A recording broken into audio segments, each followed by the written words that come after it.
Assalamualaikum warahmatullahi wabarakatuh. Salam berdesa.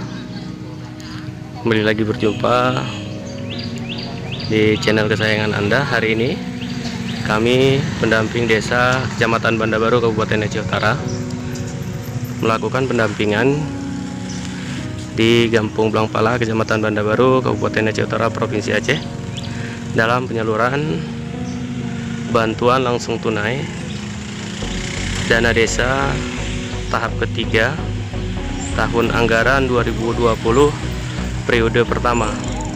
Jadi seperti inilah suasana masyarakat yang sedang mengantri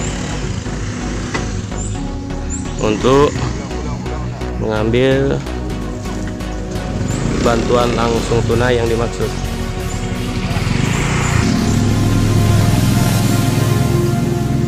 Di Gampung Blangpala, jumlah penerima itu sebanyak 72 kakak, 72 kepala keluarga yang berhak menerima bantuan langsung tunai BLT dana desa tahun anggaran 2020.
Penyerahan secara simbolis oleh Bapak Camat Banda Baru, didampingi oleh Bapak Dan Ramil Banda Baru dan Kasubsektor Banda Baru, serta misi